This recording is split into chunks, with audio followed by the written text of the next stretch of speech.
Bonjour et bienvenue dans l'émission Ma petite cité dans la prairie. Je suis accompagné de Lounès. Bonjour Lounès. Bonjour Pierre. Pour notre premier épisode, on voulait s'intéresser aux relations entre les jeunes et la police. Comment justement celle-ci s'est dégradée et surtout comment essayer d'améliorer en fait les relations entre jeunes et la police. Pour ce faire, on va se baser essentiellement sur les émeutes qui ont eu lieu entre juin et juillet dernier, 2023, à la suite du décès du jeune Naël. Pour ce faire, on voulait d'abord identifier réellement le problème. Quelle est la source du problème? Pourquoi il y a une cassure en fait?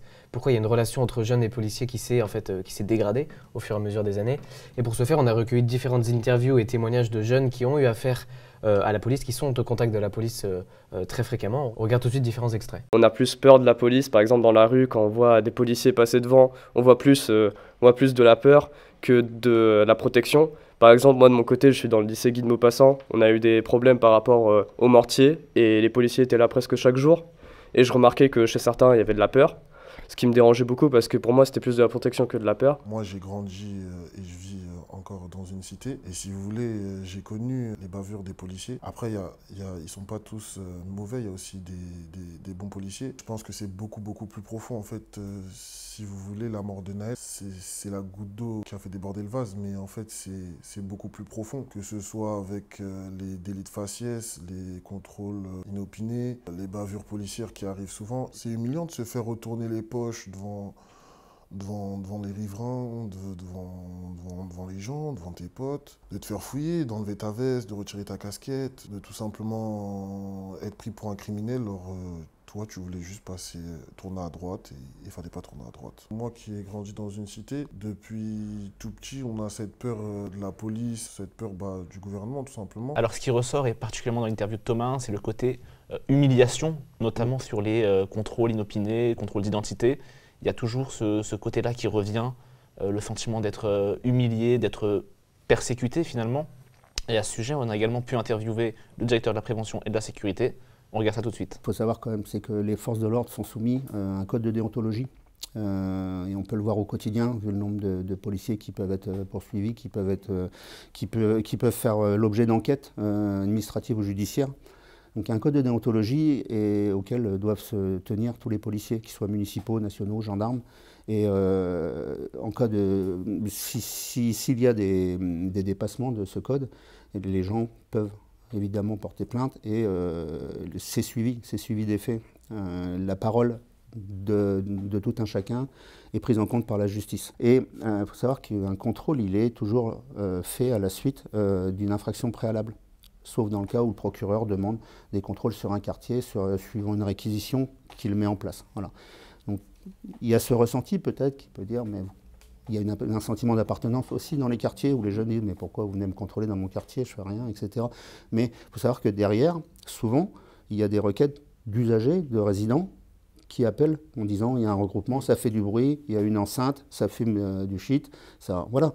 Nous, on ne porte pas de jugement. Les forces interviennent parce qu'il y a une requête. Donc selon lui, en fait, les contrôles ne se font pas au hasard, ils ne se font pas inopinément, il n'y a pas vraiment de contrôle à répétition. S'il y a des contrôles, c'est parce que la police en fait, a reçu un signalement, ils ont une description physique et vestimentaire.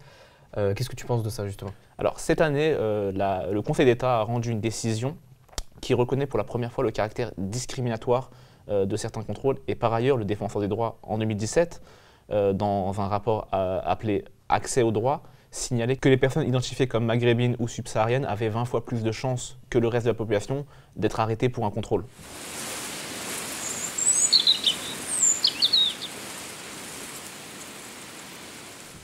Est-ce qu'il y avait autre chose qui t'avait frappé dans les différents discours qu'on vient de voir? Ce qui m'avait particulièrement frappé dans l'interview de Thomas notamment, c'est un lapsus, une confusion qu'il avait faite finalement entre police et État-gouvernement.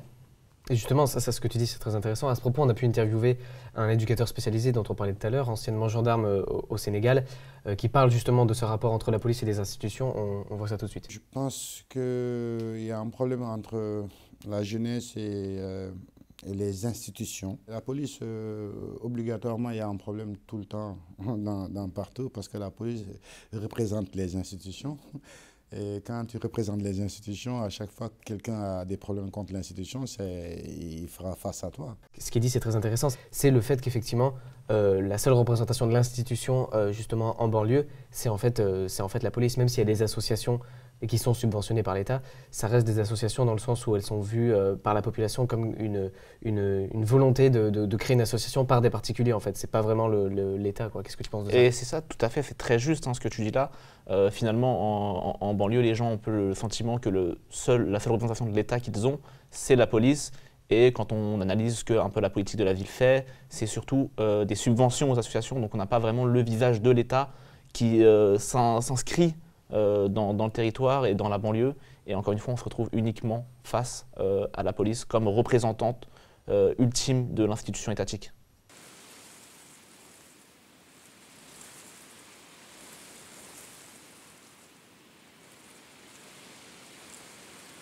Il y a beaucoup de chômage aussi. Il y a beaucoup de jeunes qui ne vont plus à l'école.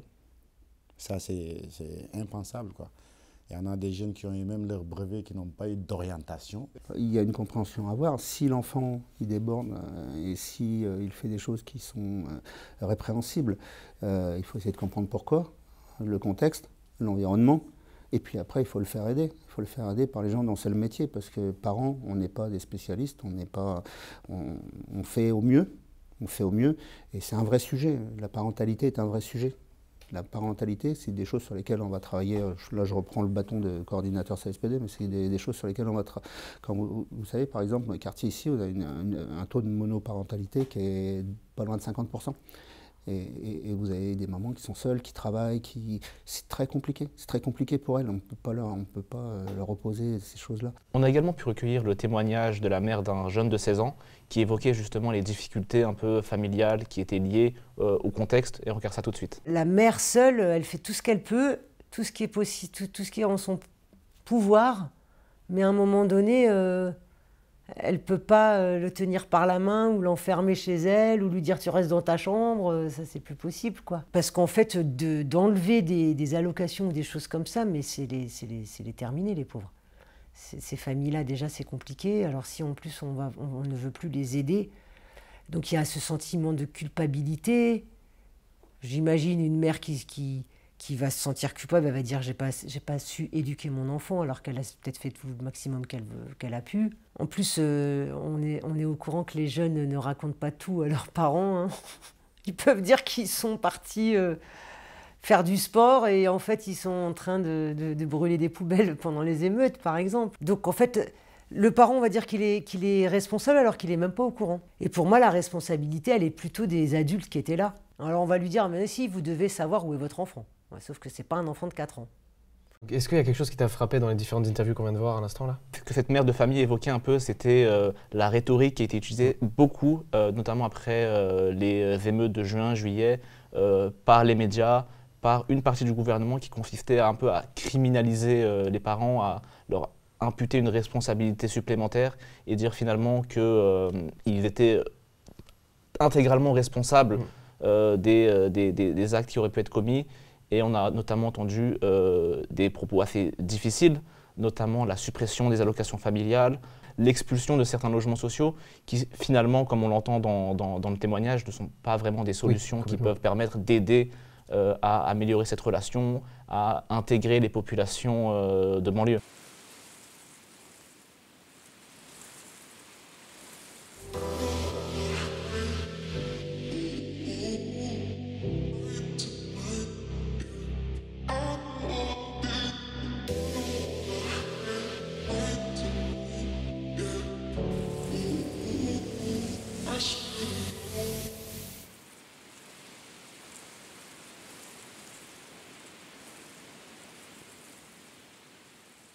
On va voir ensemble maintenant des solutions concrètes pour justement améliorer les rapports entre les jeunes et la police. Il faudrait montrer aux jeunes et au monde au général que la police n'est pas seulement... que c'est nos protecteurs en fait, que ce n'est pas... ils sont pas dangereux, ils sont là pour nous aider, c'est leur métier, c'est leur passion. Alors effectivement, lui, ce qu'il signalait, hein, c'est finalement reconfigurer l'image de la police, retrouver cette image de gardien de la paix. Et pour ça, il faudrait essayer de redorer en fait en quelque sorte l'image du policier, qui est avant tout, comme on le dit, gardien de la paix, protecteur. Mais donc ça, effectivement, c'est un travail de longue haleine en fait.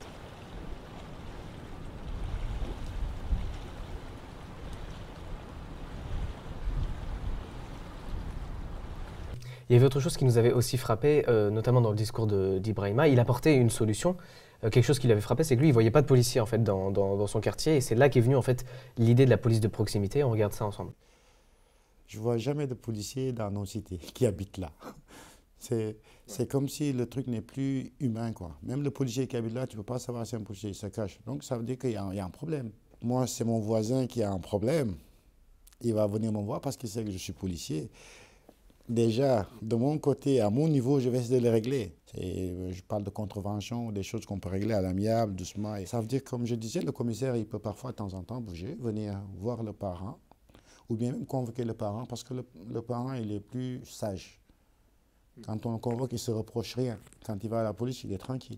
Et donc effectivement, on a demandé à une jeune de 21 ans, Jessie, qui vit près de Nanterre, qui dit effectivement qu'elle ne voit pas de policiers. On regarde ça ensemble. Oui, des gendarmes ou de la police de proximité, ça peut être pas mal, un petit QG de la police. Ou alors, ce que tu avais dit, je le tutoie, ce que tu avais dit tout à l'heure sur du coup, un policier qui peut habiter dans l'immeuble, même si sa caserne, son commissariat, est à 10 minutes, il peut par exemple il peut habiter en cité et connaître des jeunes et dire ouais, presque devenir ami avec, parce que peut-être que lui aussi il a un fils machin qu'il connaît et tout, et ils peuvent parler ensemble, ou, comme tu as dit, oui, parler entre parents, se rassembler par exemple dans une des deux maisons et parler en sorte, ouais, qu'est-ce qui s'est passé, pourquoi tu as fait ça, je veux pas te dénoncer à la police, mais si tu recommences, je serai obligée de sympathiser un peu être ami avant d'être flic un peu. Ce qu'on remarque, hein, c'est qu'un peu tous ces acteurs, et même des acteurs publics, étatiques, je pense notamment à la Commission nationale des droits de l'homme, qui indiquent qu'un retour de la police de proximité serait une très bonne idée. Cependant, on a également interviewé le directeur de la prévention et de la sécurité, qui nous rapporte que ça pourrait être un peu contre-productif, et on regarde ça tout de suite. C'est difficile pour un policier d'habiter dans le quartier où il travaille. Pourquoi ? Parce que, par extension, il va mettre des contraventions, il va intervenir sur des faits, il va travailler sur le stupéfiant. Donc, on le voit aussi, l'actualité est bourrée d'exemples de policiers qui seront agressés parce qu'ils sont reconnus en tant que tels. Encore hier ou avant-hier, un policier de Nice qui a été attaqué au mortier sur un arrêt de bus parce qu'il a été identifié comme tel. Donc, c'est compliqué parce que derrière le policier ou la policière, c'est aussi des parents, c'est aussi une famille, c'est aussi des enfants qui sont scolarisés, etc. Donc, il y a une pression qui est importante. Oui, donc effectivement, ce que dit le directeur, c'est complètement légitime. C'est vrai qu'il pourrait y avoir des représailles et ça peut mettre aussi en danger les policiers. C'est super intéressant ce que tu dis, puisque dans beaucoup de pays, il y a des polices de proximité, je pense notamment au Japon, où la police de proximité est véritablement très appréciée par la population, et c'est ce rôle qui lui est attribué, c'est aider les gens, c'est indiquer le chemin, et on n'est plus dans une logique répressive, mais véritablement d'assistance, de gardien de la paix, comme tu disais justement.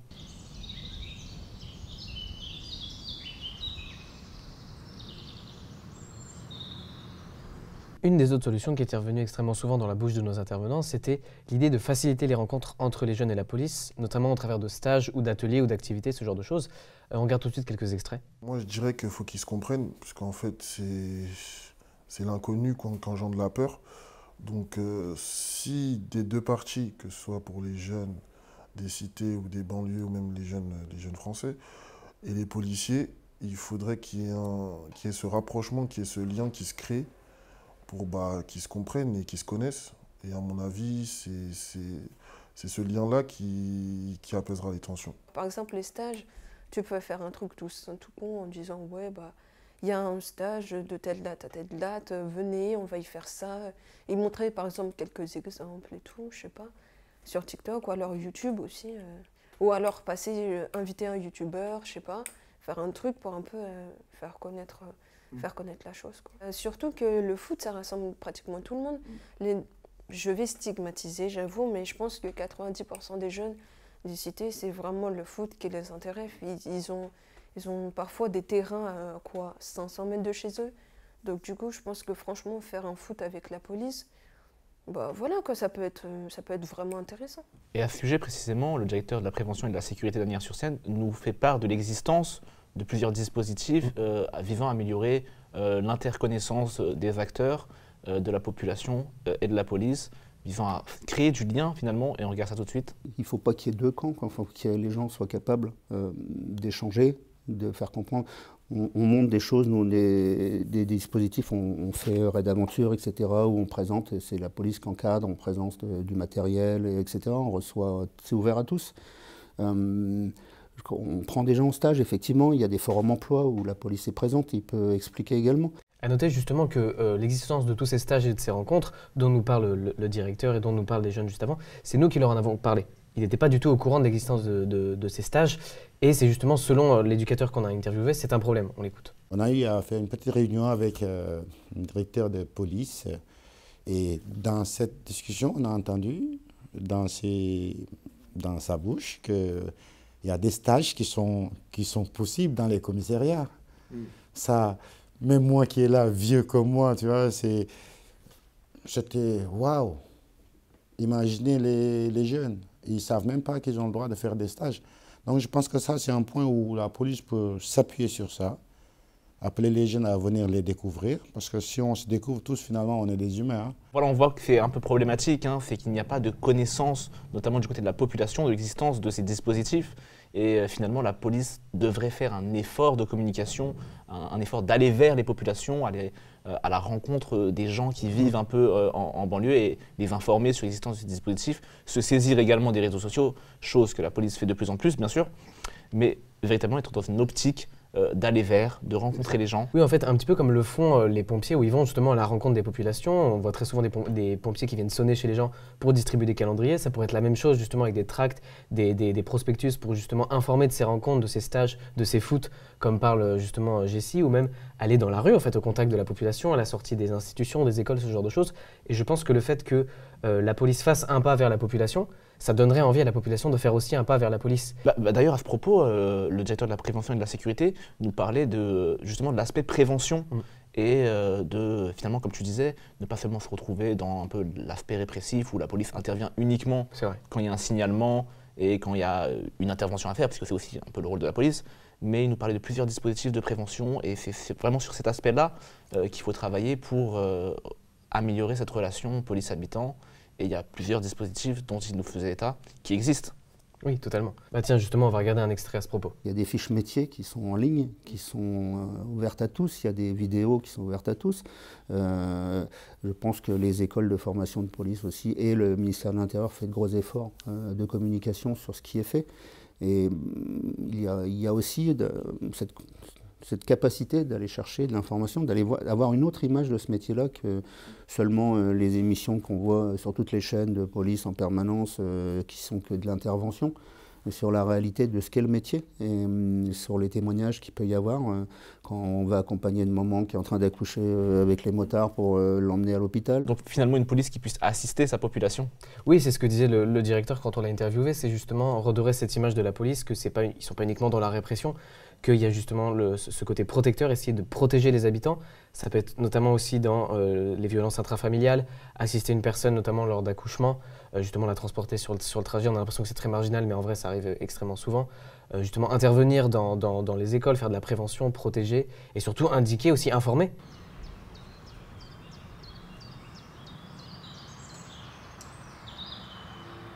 Une autre solution qui avait été évoquée par nos intervenants, c'était l'idée que la police pourrait filmer en fait justement les contrôles afin de rassurer les deux parties. Puisque justement, quand on voit ce que dit Thomas, le problème c'est que les contrôles ne sont pas filmés. Les bavures policières qui arrivent souvent, et ça c'est parce que aussi la mort de Naël c'était filmé, mais il y a beaucoup de bavures qui arrivent et qui ne sont pas du tout filmées, et la police, ils ont le dernier mot. Et à ce sujet, on a également pu interviewer le directeur de la prévention et de la sécurité sur le fait que ça serait un élément qui viendrait rassurer toutes les parties, à la fois le policier en intervention, mais également la personne qui s'est fait contrôler. Et on voit ça tout de suite. Toutes les forces d'État maintenant sont équipées, les polices municipales s'équipent aussi des caméras dites piétons que l'on porte. Alors qui sont à la fois quelque chose qui permet d'apaiser les situations, parce que quand on arrive sur une situation qui est un peu tendue, qu'on dit les faits sont filmés, ça apaise déjà. C'est à la fois une sécurité aussi pour les policiers qui sont enregistrés dans les démarches qu'ils font auprès des autres. Les caméras des policiers sont soumises à une réglementation qui est réglementaire et qui est contrôlée par la CNIL sur les protections de données et de l'image des personnes. Et on ne pourrait pas mettre sur une... Ça arrive parfois, mais ça s'appelle... il y a des images qui sont sorties du contexte judiciaire et qui ne devraient pas être à l'extérieur. Il faut que le parquet se prononce pour donner des images de faits, ou choses comme ça. Et les caméras dont sont porteurs les agents sont chiffrées. Les agents ne peuvent les regarder que dans certains contextes qui sont liés à la rédaction de procédures judiciaires.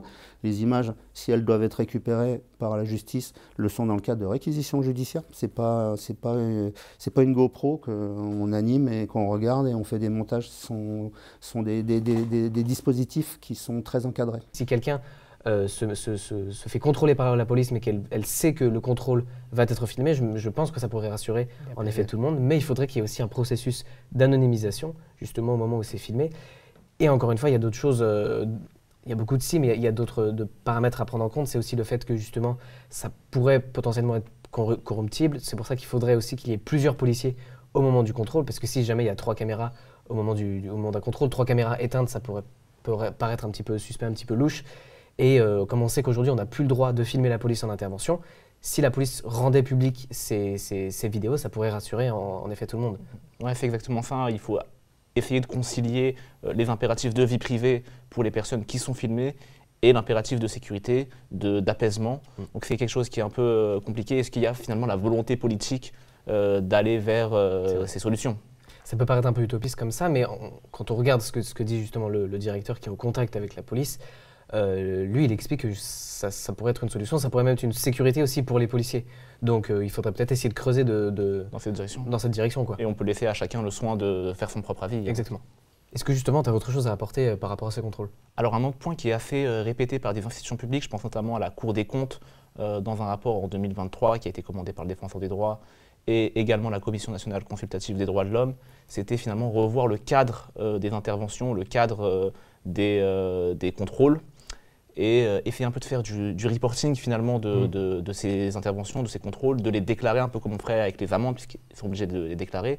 Là où aujourd'hui, on n'a pas véritablement de cadre d'intervention, ça n'existe pas, dans le sens où un policier peut faire autant de contrôles qu'il le souhaite sans jamais les déclarer. Et peut-être que faire en sorte que ces contrôles soient déclarés, ça peut être une solution déjà de suivi pour les institutions publiques, pour les organismes publics, dans l'optique d'améliorer ces interventions, mais également de sécuriser un peu ces interventions et de redonner au public la confiance envers les institutions. Et ça pourrait être une des solutions qui pourrait empêcher la méfiance des populations envers la police et donc améliorer les relations entre... C'est de la transparence finalement. Complètement.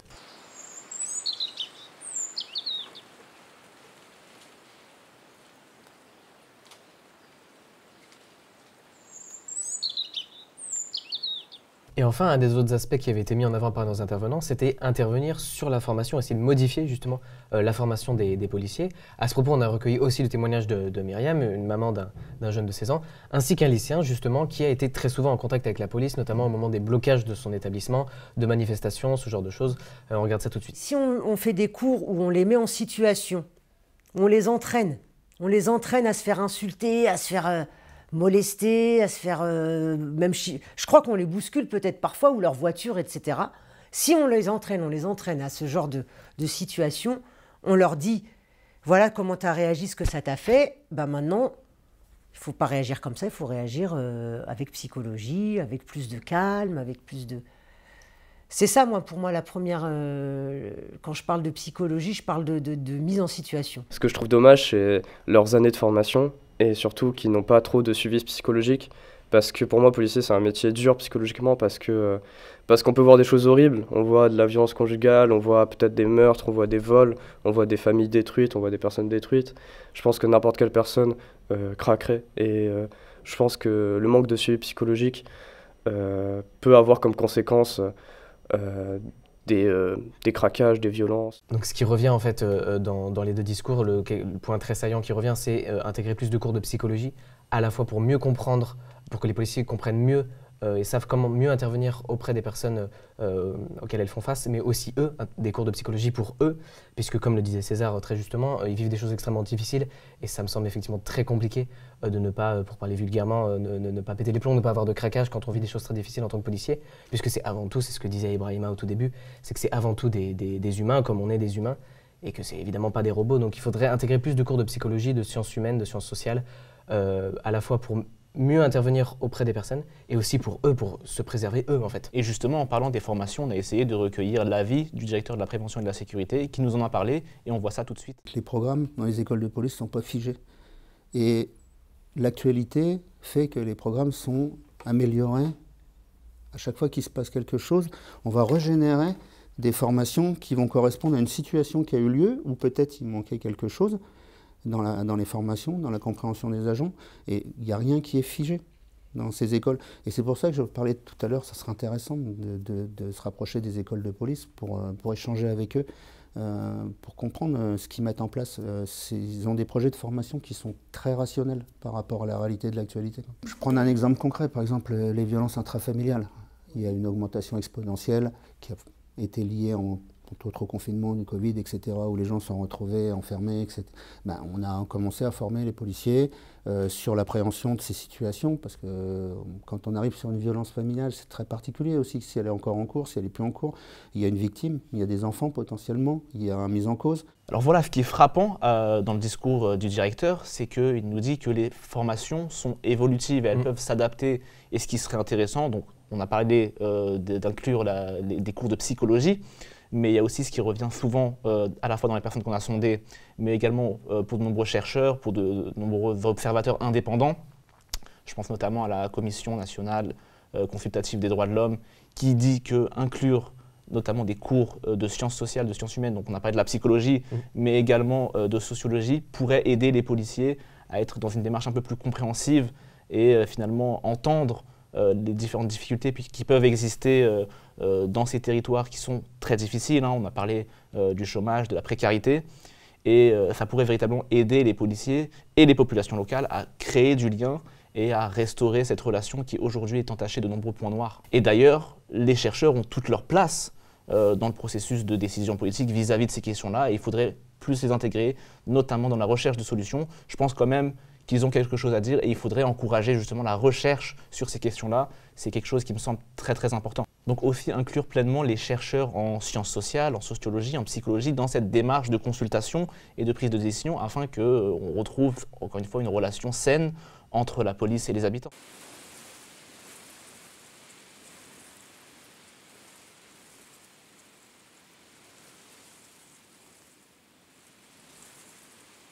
Et donc pour finir, on avait demandé à tous nos intervenants, à la fin on leur avait laissé une sorte de petite carte blanche, on leur avait demandé, vas-y, propose-nous une solution, qu'est-ce que tu as comme solution pour améliorer les relations entre les jeunes et la police? Je crois sincèrement que, du côté des jeunes et du côté de la police, il y a une envie que ça se passe bien. Personne n'a envie de sortir dans son véhicule de patrouille pour aller en découdre, quoi. Enfin, je ne le crois pas.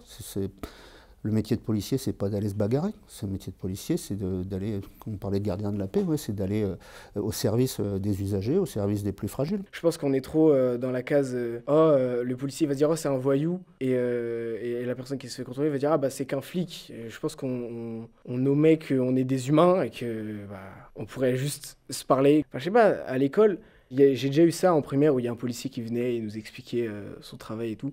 Mais ça serait bien s'il pourrait avoir ça mis en place de vraiment, je sais pas, présenter nos protecteurs, plus fréquemment qu'un enfant et pas juste quand on se fait contrôler ou quand on va au commissariat. Et essayer que chacun, comme dirait Jacques Prévert, entrevivons-nous, quoi.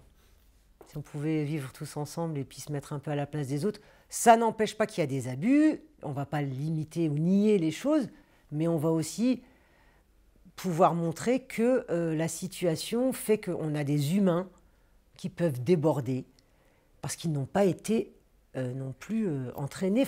Leur mission principale qui est d'assister, d'aider et de renseigner. Si le policier il sait que ce sont ses missions principales, et que le jeune il sait que celui-là qui est là, c'est pour m'aider, pour m'assister, pour me renseigner, je pense qu'il n'y a plus de problème d'adversité. Je pense que les jeunes aussi ont beaucoup de devoirs, aussi envers la police et envers toute personne, du devoir et du respect. Et la jeunesse, c'est pas l'ennemi de la police, la jeunesse, c'est l'avenir du pays et aussi de la police, parce qu'à un moment, les plateaux, il faut les renouveler d'âge. C'est cette jeunesse-là qui doit s'engager au profit du pays. C'est plus la génération future. Il faut leur apprendre à sociabiliser, on va dire, avec la police, leur montrer qu'ils sont là pour nous protéger et pas pour nous tuer. Je pense que c'est eux qui peuvent faire avancer les choses. Donc voilà, on arrive à la fin de cette émission un peu et donc on laisse la porte ouverte finalement à chacun de se faire sa propre interprétation de la question et à amener sa pierre à l'édifice. Oui, pour ce faire, on vous invite évidemment à débattre en commentaire, toujours dans le respect bien sûr. C'est la fin de notre émission. Merci Lounès de nous avoir accompagnés jusque-là. On se retrouve prochainement sur QG92.